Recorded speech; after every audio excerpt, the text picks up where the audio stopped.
Hello friends, আপনারা কেমন আছেন? আশা করি আপনারা সকলেই ভালো আছেন। প্রতাপ একাডেমি কোচিং পরিবারে আপনাদেরকে সকলকেই স্বাগত জানাই। আপনাদের জন্য একটি গুরুত্বপূর্ণ আপডেট শেয়ার করতে চলে এলাম। প্যারা টিচারদের বেতন কি সত্যি 30 থেকে 35,000 বা 40,000 টাকা হচ্ছে? তার সাথে রয়েছে নতুন নামকরণের সম্ভাবনা। চলুন তাহলে দেখে নেওয়া যাক কী গুরুত্বপূর্ণ আপডেট উঠে আসছে। পশ্চিমবঙ্গ রাজ্যের হাজার হাজার প্যারা টিচারদের জন্য এক নতুন আশার আলো দেখা যাচ্ছে। সূত্রের খবর, রাজ্য সরকার শীঘ্রই প্যারা টিচারদের জন্য একগুচ্ছ নতুন সুযোগ সুবিধা ঘোষণা করতে পারে। এর মধ্যে সবচেয়ে উল্লেখযোগ্য হলো বেতন কাঠামোয় বড়সড় পরিবর্তন এবং পদের নতুন নামকরণ। যদিও এখনও চূড়ান্ত ঘোষণা হয়নি, তবে এই সম্ভাবনাকে ঘিরে শিক্ষক মহলে ব্যাপক উৎসাহ তৈরি হয়েছে। চলুন তাহলে দেখে নেওয়া যাক কী গুরুত্বপূর্ণ আপডেটগুলি পরপর উঠে আসছে।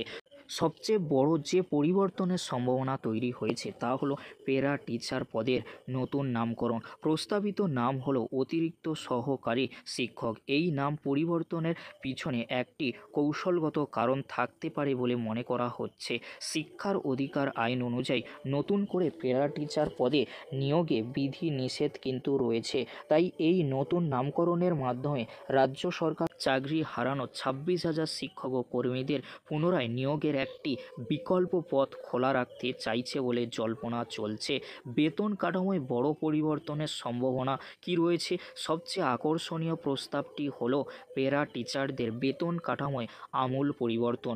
শোনা যাচ্ছে বেতন প্রায় 3 গুণ পর্যন্ত বৃদ্ধি পেতে পারে, যা বাস্তবায়িত হলে এটি এক যুগান্তকারী পদক্ষেপ হবে। প্রাইমারি প্যারা টিচারদের তাঁদের সম্ভাব্য বেতন বেড়ে দাঁড়াতে পারে 35,000 টাকা। আপার প্রাইমারি প্যারা টিচার তাঁদের বেতন বেড়ে হতে পারে 40,000 টাকা। এই প্রস্তাবিত বেতন কাঠামো সহকারী শিক্ষকদের প্রারম্ভিক বেতনের প্রায় সমতুল্য, যা প্যারা টিচারদের দীর্ঘদিনের দাবি পূরণের পথে এক বড় পদক্ষেপ হতে পারে। অন্যান্য কী কী সুবিধা আসতে পারে? বেতন বৃদ্ধি এবং নতুন নামকরণের পাশাপাশি আরও একাধিক সুযোগ সুবিধা নিয়েও ভাবনা চিন্তা চলছে বলে খবর। মহিলা প্যারা টিচারদের জন্য 730 দিনের চাইল্ড কেয়ার লিভের ব্যবস্থা চালু হতে পারে। প্রতিটি স্কুলে স্টাফ কাউন্সিলে অন্তত একজন প্যারা টিচার সদস্য হিসেবে অন্তর্ভুক্ত করার প্রস্তাব কিন্তু রয়েছে। মাধ্যমিক এবং উচ্চ মাধ্যমিক পরীক্ষার সময় প্যারা টিচারদের পরিদর্শকের দায়িত্ব দেওয়ার কথা ভাবা হচ্ছে।